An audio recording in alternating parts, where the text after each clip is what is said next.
Bonsoir à toutes et à tous, heureux de vous retrouver pour la tranche info en direct sur votre antenne Canal 10 Télévision avec au programme de cette soirée Info 10, le journal local et régional qui sera suivi du focus, une heure de débrief sur l'actu, même pour l'instant place au JT.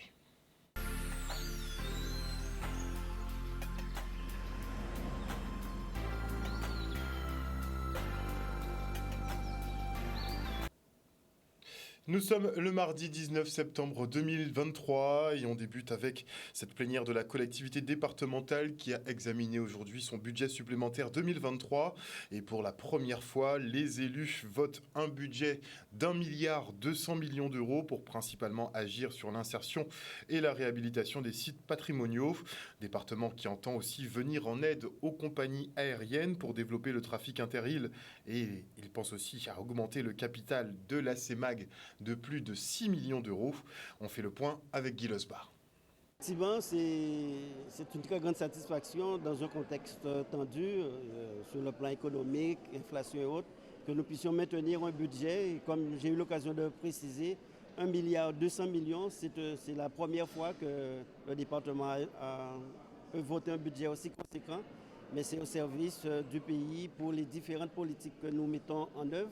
Et comme vous avez pu voir lors de ce budget supplémentaire, nous avons abondé la section investissement de plus de 38 millions, également en fonctionnement. Nous avons pris un engagement fort aussi sur les sites patrimoniaux, puisque comme vous le savez, l'art, la culture, c'est un marqueur de notre mandature concernant l'amélioration de l'habitat, enfin tous les dispositifs et puis l'insertion qui va être un élément très déterminant. Vous avez entendu, nous allons recruter au cours donc, des semaines à venir plus de 40 vérificateurs dans le domaine de l'insertion. Nous allons recruter plus d'une vingtaine d'assistants familiaux. C'est près de 90 agents nouveaux qui seront recrutés dans les semaines à venir de manière à ce que nous puissions garder cette performance et ce dynamisme. Nous allons voir quelle structure qui va pouvoir porter cette volonté parce qu'aujourd'hui, il y a il y a 3 compagnies. On sait quelles sont les difficultés concernant Corsair et avec la région, avec l'État, nous travaillons pour voir quelle forme de contribution que le département peut avoir. Mais aussi, nous l'avons dit, dès l'année prochaine, nous allons mettre en place un dispositif pour la gestion de l'ensemble des aérodromes, celui de la Désirade, Marie-Galante, les 7, Baïf également, pour que nous ayons donc des compagnies aériennes qui puissent faire le lien entre les différentes îles et donner toute sa dimension à cet archipel qu'est la Guadeloupe. Nous allons également sur la CEMAG, pour aménager, pour développer un pays, il faut également donc, des opérateurs fiables et performants, d'où l'augmentation dans le capital de la CEMAG de plus de 6 millions d'euros. Pour le mois de décembre, nous allons pouvoir voter notre budget dès de décembre 2023.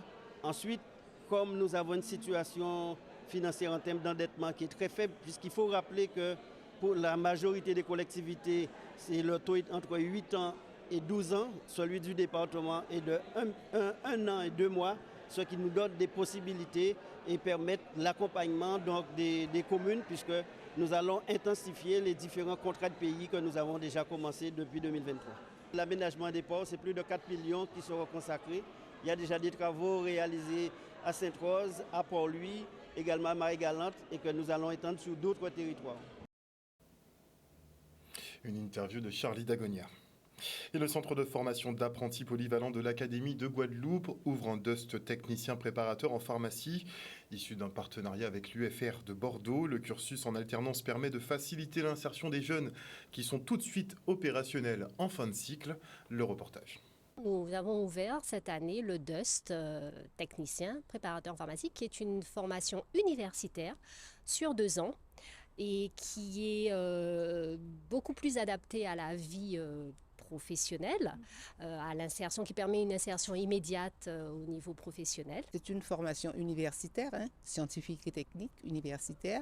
Donc il a fallu avant tout trouver une UFR de sciences pharmaceutiques qui accepte de travailler avec nous.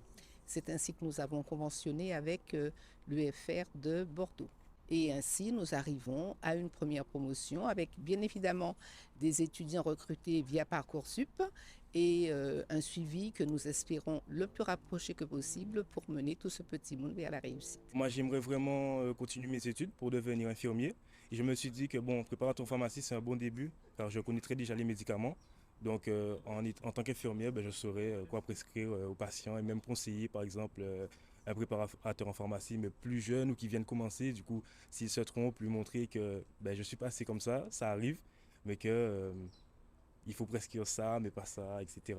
On travaille étroitement avec les pharmaciens. D'ailleurs, ils ont beaucoup travaillé également sur ce DUST parce que l'objectif, c'est justement qu'il y ait une formation en entreprise, donc en pharmacie et en même temps en CFA, et qu'il y ait le lien entre les deux formations. Donc, nous avons travaillé sur un tableau de liaison pour que cette formation soit pratique et en même temps pratique et théorique, et qu'on allie les deux et que nos futurs préparateurs soient diplômés et en même temps qu'ils soient directement opérationnels, rapidement opérationnels en pharmacie. En étant dans un lycée général, il n'y a pas de stage.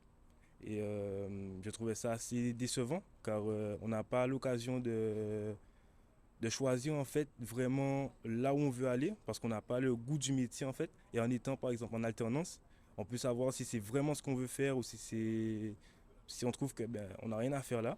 Du coup, je trouve ça vraiment intéressant. Et pour ma part, je trouve que je suis bien placé. À l'issue des 2 ans, donc, ils seront préparateurs en pharmacie, donc ils pourront tout à fait être embauchés par une officine, d'autant qu'il y a de la demande. Mais après, justement, l'avantage du DUST, comme c'est un niveau Bac+2, ils peuvent après continuer dans toutes les formations qui sont accessibles avec un niveau Bac+2, donc des licences ou d'autres formations accessibles. L'alternance, c'est une voie qui permet une insertion rapide. Nous avons un taux d'insertion d'à peu près de plus de 80%, donc c'est quand même intéressant pour eux. Donc il faut qu'ils mesurent cette chance, mais à eux aussi de s'investir pour qu'ils réussissent leur avenir professionnel. Un reportage signé Solène Fèvre. Et en parlant d'alternance, je reçois maintenant Valérie Dacalor, directrice enfance, jeunesse, famille et cohésion sociale à la ville de Bémao. Elle est en compagnie de Gladys Ibalo, responsable d'équipe à l'agence Pôle emploi de Jarry. Bonsoir mesdames. Bonsoir. Donc, la ville de Bémao, qui en partenariat avec le Pôle emploi organise demain la nuit de l'alternance. On en est à la 2e édition. Est-ce qu'on peut dire que la ville de Bémao priorise les contrats en alternance parce que vous avez une grosse zone économique et que vous pouvez placer des jeunes? Donc, je ne dirais pas exactement ça. Je dirais juste aujourd'hui, nous voyons que la jeune génération, on va parler de la génération X, s'oriente vers l'alternance, c'est-à-dire avec une expérience, parce qu'aujourd'hui, les entreprises demandent c'est une expérience pour pouvoir occuper certains postes. Et nous avons une spécificité sur notre département, avec des produits bien spécifiques, un accueil bien spécifique, le tourisme qui est spécifique. Donc, voilà, essayer de travailler, avoir une expérience professionnelle sur le territoire. Bien sûr, nous avons une grosse zone industrielle qui est à Jarry, mais aussi en Guadeloupe, nous avons aussi des entreprises. Donc, nous accompagnons. Voilà, le conseil municipal a décidé vraiment de mettre un prédoc sur cette édition de 2023. Donc, nous avons une édition de 2022. Là, c'est la 2e édition, comme vous avez dit, justement parce qu'on a senti que c'était une très, très forte demande vis-à-vis des jeunes de notre territoire. Est-ce qu'on peut avoir un retour justement sur l'édition précédente? L'édition précédente était justement un fort succès. C'est pour ça qu'on a reconduit cette année. Nous attendons autour de 200 jeunes. Nous avons eu à peu près 300-350 jeunes. Et cette année, je ne sais pas comment, parce que le compteur commence à exploser. Voilà. Donc, le compteur des jeunes et des entreprises. Exactement. Parce que, en tout cas, je vais laisser Madame Ibalo préciser, mais l'édition, au niveau des postes qui étaient prévus l'an dernier, on était autour de, je sais pas moi, autour de 35 postes. Et cette année, on est autour de 100. Alors, en termes d'entreprise, l'année dernière, on était à 35 à peu près. En termes de postes, on est à 85 environ. Là, aujourd'hui, on est déjà à 120 postes. D'accord. Voilà, 54 entreprises prévues, 120 postes, et puis plus de 450 jeunes déjà inscrits. Donc, je pense, d'ici demain, on verra un peu le public qu'on aura, mais on attend du monde pour cette 2e édition. Est-ce qu'on peut dire que les formations en alternance, finalement, ont le vent en poupe depuis 2-3 ans? On a l'impression que ce sont les formations préférées des chefs d'entreprise.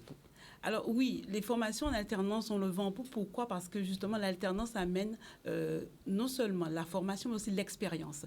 Et les entreprises donc, recherchent justement des jeunes qui sont formés et qui ont l'expérience. Donc, on fait d'une pierre deux coups. Et dans ce cas-là, donc effectivement, ils embauchent des jeunes en alternance parce que c'est eux qui doivent embaucher les jeunes. Bon, j'ai vu hier soir quand vous avez reçu la Chambre des métiers d'artisanat, et je vais tout à fait dans le droit fil de ce qu'ils ont dit. Si les entreprises n'embauchent pas les jeunes, mais ils n'auront pas d'expérience. Donc, en passant par l'alternance, donc ils forment et en même temps, les jeunes acquièrent donc de l'expérience. Et c'est une très bonne chose parce que ça leur permet ensuite d'être en poste. Voilà. Donc, est-ce qu'on peut avoir une petite idée sur les profils que justement les chefs d'entreprise préfèrent? Est-ce qu'ils vont préférer prendre quelqu'un qui est surdiplômé, par exemple un bac plus 5, un bac plus 6, ou bien quelqu'un qui est issu d'un BTS, par exemple, en alternance? Tout dépend de l'entreprise et du poste aussi. On a aussi bien des titres professionnels, on a le CAP, le BEP, mais on a aussi des entreprises qui recherchent des jeunes à accompagner en master. Donc, tout dépend du poste. Ça peut être du contrôleur de gestion, ça peut être de la boulangerie. Voilà, on a des postes très variés. Donc, tout dépend. L'artisanat, c'est surtout le CAP, le BP, le brevet de maîtrise. D'accord? Pour des postes dans le commerce, ça va être beaucoup des BTS, BTS NRC, BTS MCO, des choses comme ça. Et puis, après, pour des postes un petit peu plus pointus, donc vous avez des masters qui sont aussi possibles. Aujourd'hui, on a une branche qui commence à émerger autour de la qualité, l'environnement, parce que tout ce qui est RSE, donc voilà, les jeunes commencent... Tout ce qui est normes environnementales. Absolument, exactement, donc, et de la qualité aussi. Donc il y a des jeunes qui s'insèrent un petit peu dans ces branches-là, et il y a des entreprises qui proposent, on aura 3-4 postes dessus pour demain. Quel autre métier sous tension métiers sous tension, c'est assez étonnamment, les métiers qu'on a sous tension, c'est les métiers dans l'hôtellerie-restauration. On a beaucoup de métiers. C'est pénible. Oui, voilà, exactement. Pour tout vous dire, c'est vrai que depuis la période Covid, l'hôtellerie-restauration est vraiment sous tension. Ce sont des métiers qui sont sous tension et qu'on recherche régulièrement du monde dans tous les secteurs, enfin dans ces métiers-là, régulièrement. Donc restauration, tous les secteurs, ça va. Restauration, oui, il y a de la tension. Ok. Alors, deuxième nuit de l'orientation, comment ça va se passer demain? Alors, comment ça va se passer? Donc, nous avons diffusé, nous avons communiqué suffisamment en amont. Donc, parce que vous avez déjà des inscrits, vous en avez déjà j'ai dit 450. Oui, voilà. Donc, les jeunes, des jeunes et moins jeunes, peuvent s'inscrire sur le site recrutement.9710 Pôle emploi, pôle-emploi.fr. Voilà. Donc, vous continuez les inscriptions. Alors, là, aujourd'hui, sous le couvert de Pôle emploi qui assure la maîtrise en fait, des inscriptions, l'organisation. Donc, on pense qu'on va arrêter pour ce soir et on demande aux jeunes on ne décourage pas. Hein. Par contre, on ne décourage pas. En fait, vous voulez en prendre un maximum, laisser sa chance à tout le monde. Non, parce qu'en fait, je pense qu'il y a beaucoup de personnes qui ne sont pas sur les réseaux. On y croit, on pense que certains ont le téléphone et tout, mais il y a beaucoup de jeunes qui n'ont pas nécessairement sur les réseaux, n'ont pas le temps. Donc, si dans l'information ce soir, parce que c'est l'objectif, de passer l'information, de venir demain avec plusieurs CV. Donc, on les attend demain dès 17h30 au gymnase Valère Lamy, et l'équipe de Pôle emploi et de la ville les accueillera et les dirigera vers les entreprises. Donc venir quand même avec ces exemplaires de CV. Voilà, très tout important. à fait. C'est vraiment ça. Lettre de motivation ou pas? Non. Pas forcément, mais plusieurs CV, parce que s'ils doivent voir plusieurs entreprises, qu'ils puissent laisser les CV aux entreprises. Et surtout, ce qu'on va demander aux jeunes aussi, c'est de venir en se disant, je vais passer un entretien d'embauche. Donc être présentable? Être présentable, absolument. Avoir la posture nécessaire, la posture qu'il faut. Voilà, se mettre dans la peau d'une personne qui va passer un entretien d'embauche. C'est très important, ça. D'accord? Avec le CV, avec la tenue aussi, il faut. Alors, on va prendre des personnes, attention, les sandales, les shorts, voilà. c'est Vaut mieux proscrit. éviter. Oui, vaut mieux éviter. Concurrence, parce qu'on se C'est dit ça. ça, parce qu'il y a Absolument. 450 jeunes, ça veut dire qu'il y a 120 postes, donc il y a une concurrence. Grosse Donc aujourd'hui, on doit se démarquer. Donc le jeune, il doit se démarquer, il doit se mettre dans la tête, je dois me démarquer pour être pris, parce qu'il y aura aussi des centres de formation spécifiques, hein, parce qu'on a aussi fait le choix, parce qu'on a aussi une forte demande, mais on a quand même pris des centres de formation de manière spécifique, mais voilà, ils demandent aussi à ce que les jeunes, pour trouver une entreprise et pour poursuivre leur formation, ils doivent avoir une posture et trouver une entreprise qui pourra poursuivre dans leur insertion professionnelle. Voilà. Donc ils ont intérêt à répéter dès ce soir. Par exemple, Oui, voilà, devant le miroir. Devant le miroir, apprendre à se présenter rapidement, parce que le job dating, le principe du job dating, c'est quoi? C'est vraiment se présenter en quelques minutes. Donc il faut qu'ils apprennent à se préparer rapidement, se vendre, il faut savoir se vendre. Absolument. Se présenter et se vendre rapidement avec quelques mots-clés, et puis leur parcours aussi rapidement. Donc voilà, il faut, comme vous dites, s'essayer devant le miroir ce soir. En tout cas, merci beaucoup à vous, mesdames, d'être venues sur ce plateau ce soir. On rappelle que la nuit de l'alternance pour cette deuxième édition, ce sera demain, donc à partir de 17h30. Voilà, exactement. Jusqu'à Mercredi 20h30. 20. Voilà. Jusqu'à 20h30, parce que certains, je peux comprendre que certains travaillent, certains vont en cours. Donc en journée, ils sont occupés. Voilà, mais en cours, alors de faire vite. Et ce serait bien aussi que les parents accompagnent, parce que le plus souvent on dit que les jeunes ils sont livrés à eux-mêmes, mais les parents, qui viennent et qui les motivent aussi, qui les soutiennent, parce que je pense qu'ils en ont besoin, parce que c'est pas évident de passer un entretien en 5 minutes. Voilà. Donc qu'on motive tout le monde et qu'on soutient, parce qu'on a besoin d'une jeunesse qui réussit. C'est ce qu'on souhaite. Souvent, c'est leur premier entretien, parfois. Voilà, c'est ça. Et puis surtout, j'ai envie de dire pour le mot de la fin, que les entreprises, on a vraiment fait un travail de prospection au niveau des entreprises. Elles se sont engagées à être présentes. Donc, il faut qu'il y ait du monde devant eux, mais des personnes qui pourront recruter. Donc, voilà. Mais est-ce que ce sont toujours les grosses sociétés ou bien Alors non, il y a des grandes entreprises, c'est vrai, il y a de grandes entreprises. Qui recrutent régulièrement. Qui recrutent régulièrement, avec lesquelles on travaille régulièrement. Mais il y a aussi de nouvelles. Par rapport à l'an dernier, par exemple, on a de nouvelles entreprises, notamment dans le domaine de la qualité et l'environnement. On a de nouvelles entreprises, donc c'est bien. Ils pourront trouver des entreprises, ça peut être aussi un coiffeur, des choses comme ça. Donc il y a de quoi. Je pense que, avec 84 postes, il y a de quoi. Merci. Voilà. L'année prochaine, on espère effectivement que ça va doubler, puisque les formations en alternance, effectivement, elles ont vraiment le vent en poupe depuis quelques années. Les chefs d'entreprise sont fans de ces genres de formations, puisqu'ils ont des jeunes qui sont prêts à l'emploi. Oui, et les centres de formation aussi jouent le jeu, donc ils s'engagent aussi, ils s'investissent aussi beaucoup pour proposer une offre de formation adéquate à la demande. Donc parfois les centres de formation, mais ils n'ont pas suffisamment de jeunes. Ils ont la formation, mais ils n'ont pas suffisamment de jeunes. Même quand l'entreprise, des fois quand on a l'entreprise aussi, quoi. Donc donc on veut vraiment que les jeunes jouent le jeu parce qu'on s'est vraiment investi pour eux. Voilà. Et à la ville de Bémain, on recrute des contrats en apprentissage. Oui, je vais de faire la demande à Madame le maire et elle répondra. Merci beaucoup en tout cas, mesdames. Et merci beaucoup de nous avoir reçus. Et dans le cadre de la semaine de la mobilité, l'ADL invite ses agents à plus se déplacer en vélo ou en vélo électrique par exemple. Et pour ce faire, elle met en place des ateliers pour apprendre à réparer son engin soi-même. Regardez. Cette journée s'inscrit dans la semaine européenne de la mobilité, qui va du 16 septembre jusqu'au 22 septembre.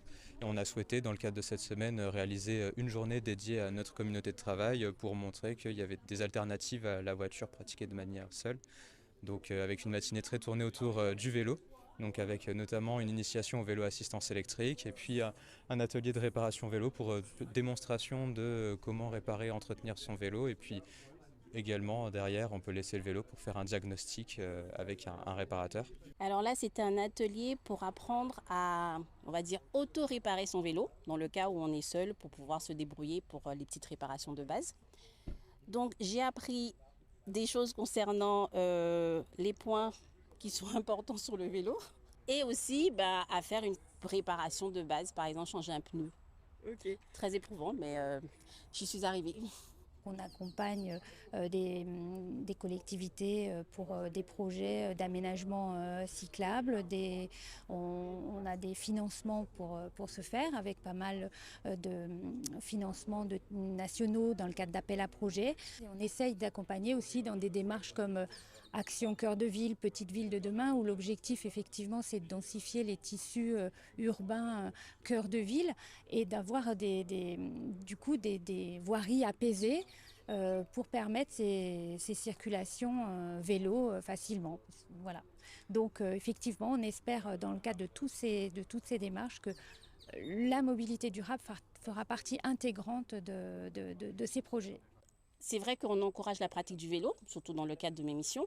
Donc, qui dit faire du vélo, on suppose aussi qu'il faut quand même faire les petites réparations à peu près de base. C'est comme vous, à l'auto-école, on vous apprend à faire les petites réparations de base. Donc, c'était la même chose pour cet atelier. Donc, l'idée, c'est de montrer que oui, on fait du vélo, mais aussi, on sait faire les petites réparations de base. Et ainsi, on est beaucoup plus à l'aise sur la route au cas où on aura un petit pépin.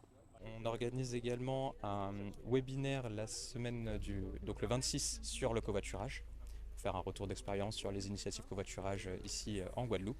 Nous avons déjà 2 applications présentes sur le territoire, donc Carrosse et Déposé, qui permettent de faire du covoiturage avec tout un chacun. Il suffit de s'inscrire et de proposer un covoiturage, trouver quelqu'un qui souhaite faire le même trajet au même moment, et après l'application nous met en relation et on peut faire notre covoiturage. Il y a également une 3e offre, cette fois dédiée plus aux entreprises et aux employés, qui est 7e Sens, qui est également déployé en Guadeloupe, mais là c'est dédié exclusivement aux employés.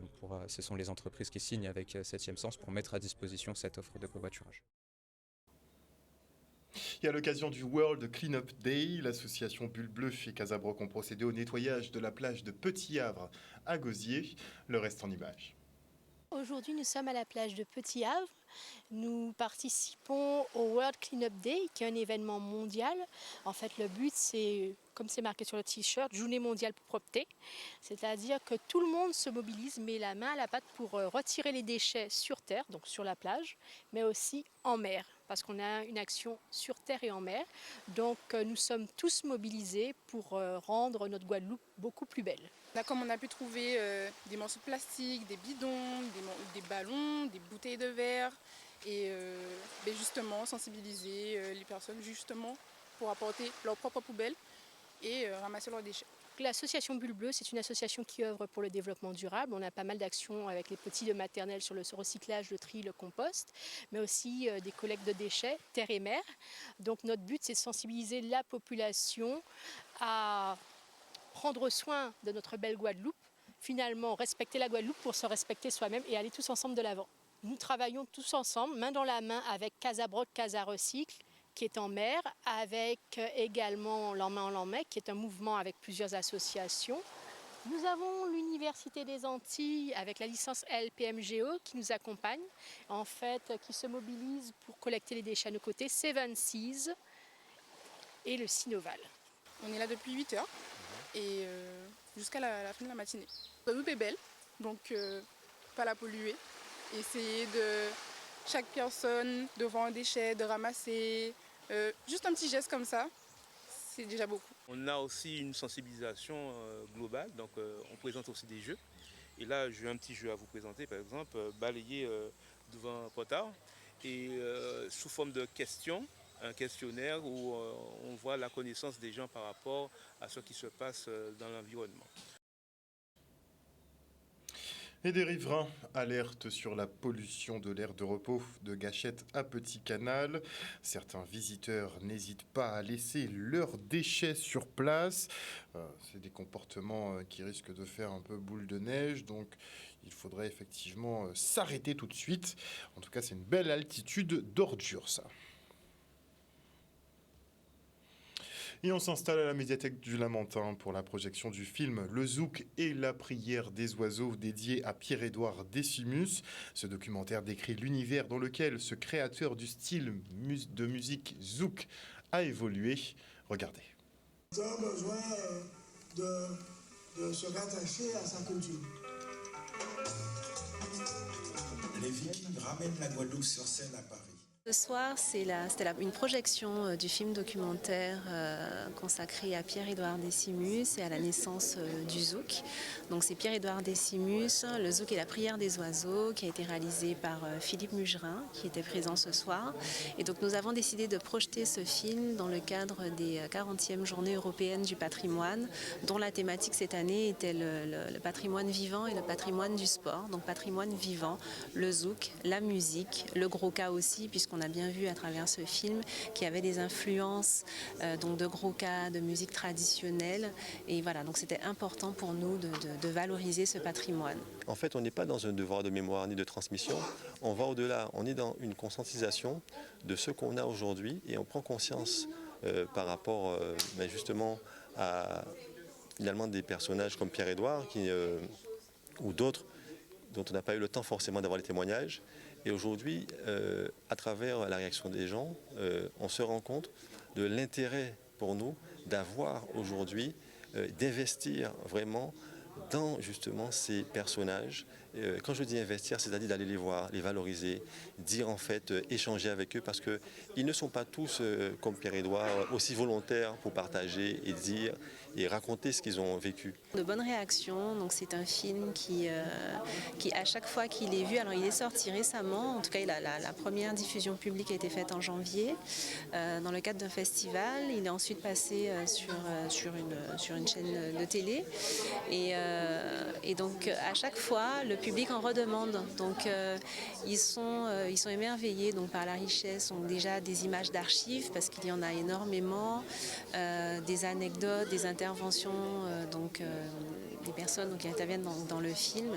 Et puis surtout, ça nous rend fiers en fait. Ça nous rend fiers de voir que nous, Guadeloupéens, nous pouvons, comme ils disent dans le film d'ailleurs, cette petite poussière dans l'océan, qu'on ait pu comme ça irradier à travers le monde. Donc c'est aussi très inspirant, je pense, pour tout le monde en fait. Les plus belles plumes de la ville de Petit-Bourg ont été récompensées à l'issue d'un concours d'écriture.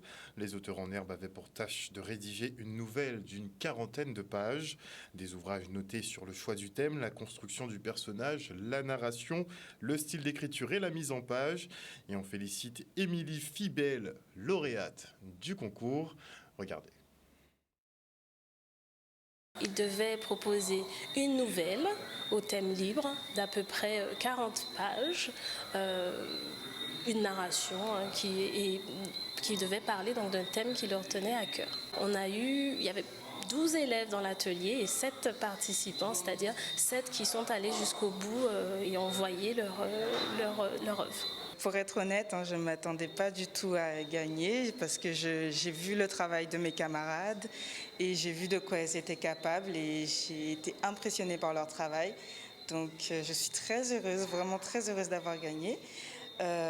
Et je suis très reconnaissante envers l'association Lecti pour me permettre cette opportunité de pouvoir enregistrer un livre audio. C'est vraiment pas rien et ce sera ma première expérience, on va dire, assez professionnelle dans le monde de la littérature. Donc je suis très très heureuse. Le but, c'est que j'étais au lycée de Petit-Bourg et je voulais un petit peu faire connaître mon implication de livre audio. Et je me suis dit, mais pourquoi pas justement inclure les personnes, en fait, les prospects entre guillemets, à travers justement un concours qui permet de vraiment intégrer Lecti au process d'écriture des élèves, tout simplement. Celle qui a gagné, alors son ouvrage propose, alors le titre c'est Vide tout d'abord, et propose donc le récit d'adolescents qui traversent des difficultés de l'identité, de l'influence des camarades, de la délinquance, qui sont poussés vers la délinquance. Il y a des thèmes comme la solitude, le harcèlement, le revenge porn, c'est-à-dire l'utilisation de vidéos intimes afin de se venger de son ex-partenaire. Ce sont des mots qu'on retrouve régulièrement au sein de nos établissements et que nos élèves rencontrent. C'est une histoire qui parle de l'adolescence en général et de tous les manques qu'on peut ressentir au cours de notre adolescence. Alors bien sûr, j'ai été un petit peu inspirée par moi-même dans cette histoire, parce qu'on met toujours un petit peu de nous-mêmes dans nos histoires. Et je me suis inspirée de ma vie, donc une période de ma vie où je ressentais donc ce manque, ce vide à combler. Et en regardant autour de moi, en regardant mon entourage, je me suis aperçue que je n'étais pas la seule à ressentir ce manque. Donc je me suis interrogée sur ce que ce manque peut conduire à faire.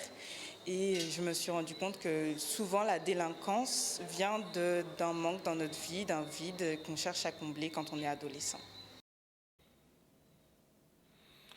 Voilà, chers téléspectateurs, nous sommes arrivés au terme de ce journal. Merci pour votre fidélité à ce programme. N'oubliez pas que sur Canal 10, vous faites l'information que nous diffusons. Le JT revient demain à 18h30. Une bonne soirée à vous. Bisous tout le monde.